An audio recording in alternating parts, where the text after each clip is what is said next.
काजल, रुक जाओ काजल। सच्चाई से कब तक और कहां तक भागती रहोगी? नजरें बदल गई हैं तुम्हारी, मन बदल गया है, सीमा लांघ रहे हो तुम। ये पाप है राज। ये पाप नहीं काजल, प्यार है। राज, मैं तुमसे बहुत प्यार करता हूँ काजल, और तुम्ही से शादी करना चाहता हूँ। बस करो राज, बस। तुम्हें मेरी इज्जत का जरा भी ख्याल नहीं? ऐसी बात निकाली कैसे तुमने मुंह से, जो नामुमकिन है? क्यों नामुमकिन है काजल, क्यों? क्योंकि मैं सिंघानिया परिवार की बहू हूँ, और मैं इस परिवार की इज्जत पर दाग नहीं लगने दूंगी।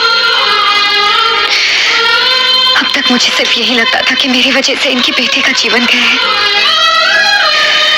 अब तुम चाहती हो कि मेरी वजह से इनकी बेटी की भी जिंदगी तबाह हो जाए?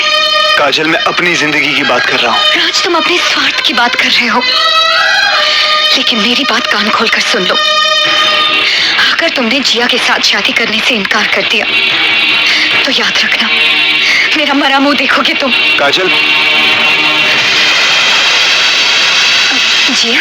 जिया, हाय। तुम कब आई?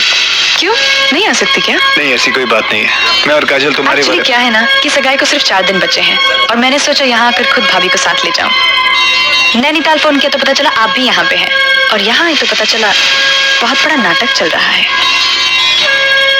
क्यों, मैंने कुछ गलत तो नहीं किया ना?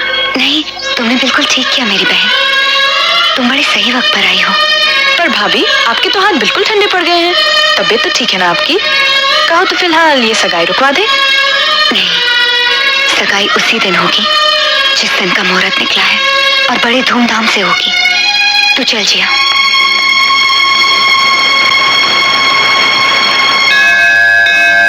एक बहुत अच्छा लड़का सोच भी रखा है। हेलो। हेलो। ओ हाय जिया, आज अचानक मेरी याद कैसे आ गई?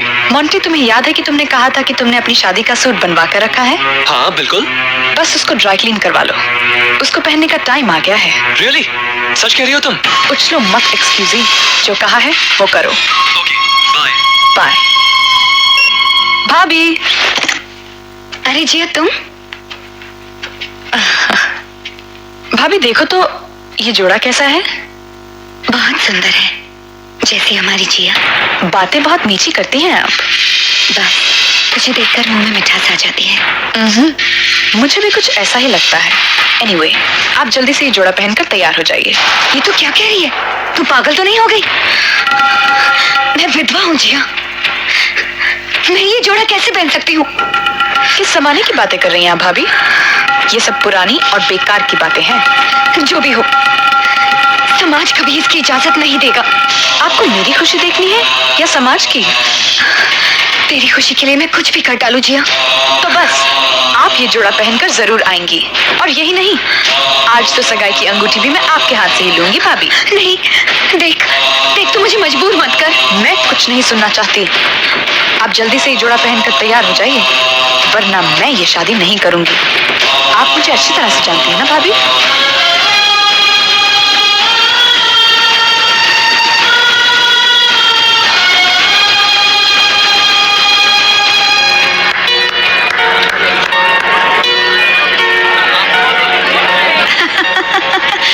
राम सिंह, ले जाओ।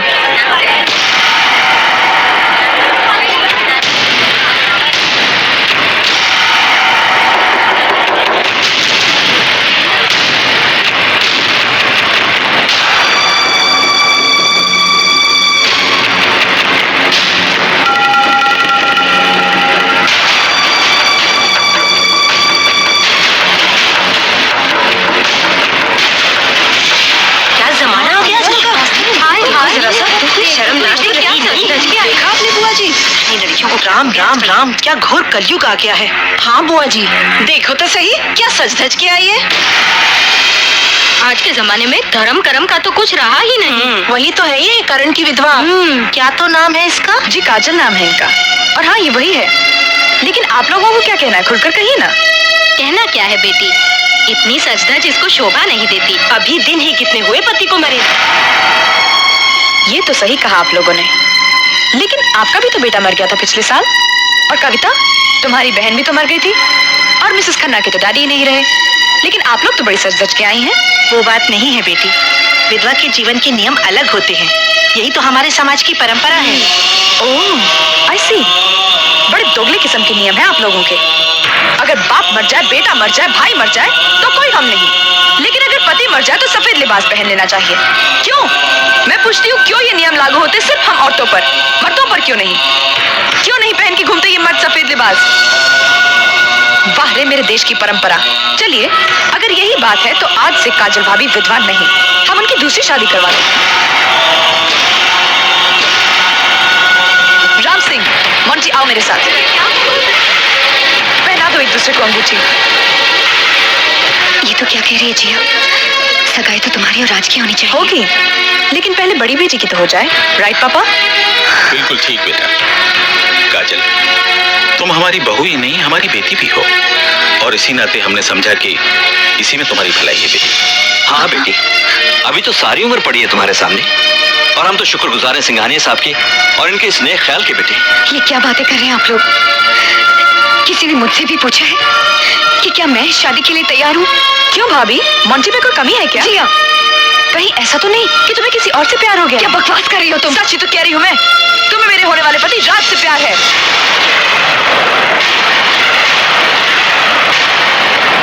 बस जिया प्लीज। हाँ काजल, क्या मैं पूछ सकती हूँ किस अधिकार से तुमने राज को अपने मरने का वास्ता दिया ताकि वो मुझसे शादी कर ले? और वो क्या वजह थी कि राज ये शादी करने के लिए तैयार हो गया? सब जानती हूँ मैं, सब सुन चुकी हूँ मैं, लेकिन मैं ये कभी कबूल नहीं करूंगी कि तुम शादी मुझसे करो और प्यार इससे। बस करो जिया, बस करो, ऐसी कोई बात नहीं है। देख, अगर तू चाहती है तो मुझे ये शादी मंजूर है। मोंटी, मोंटी हाथ आगे करो, पहनाओ मुझे अंगूठी।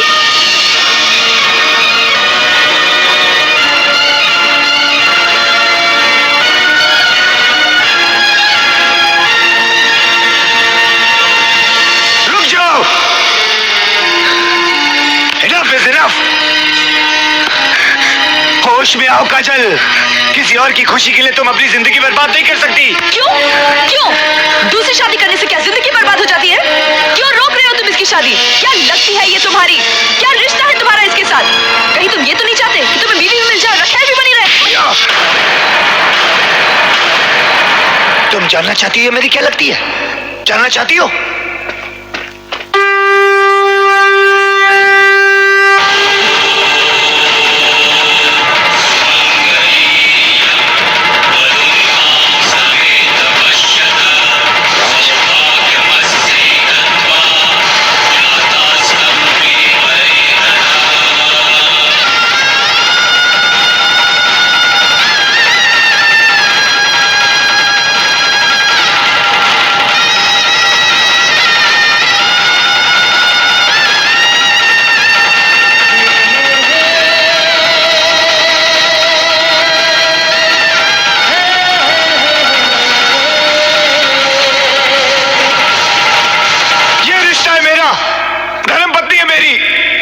कुछ बोलना?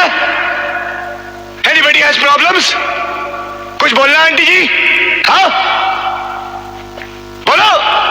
राज, यही तो मैं चाहती थी, यही। इसीलिए मैंने मोंटी के साथ इस सगाई का झूठा नाटक रचा, ताकि तुम सबके सामने खुलेआम अपने प्यार का इजहार कर सको। मैं तुम्हारे कंधे का बोझ नहीं, बल्कि तुम्हारे पंख बनना चाहती हूँ, जो तुम्हें ऊंची आजाद उड़ान पर ले जाए। जिया,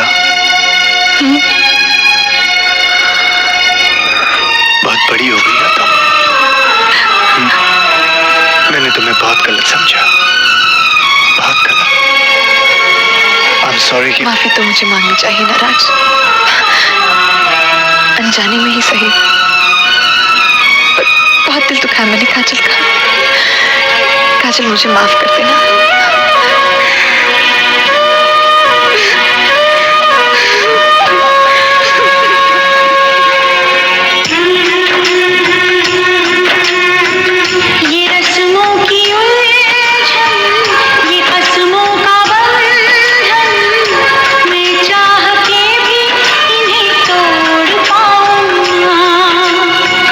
ये क्या बेबसी है, ये क्या जिंदगी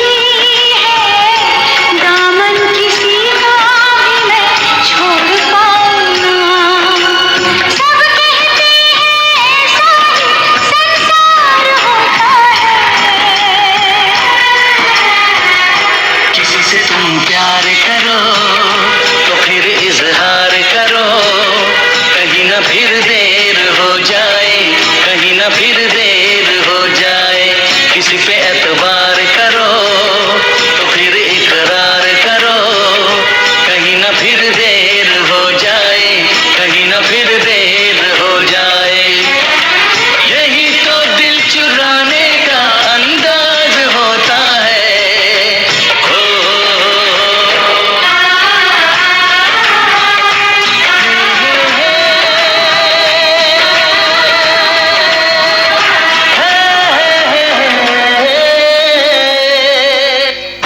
चलिए आप इस अंदाज फिल्मों से लिया गया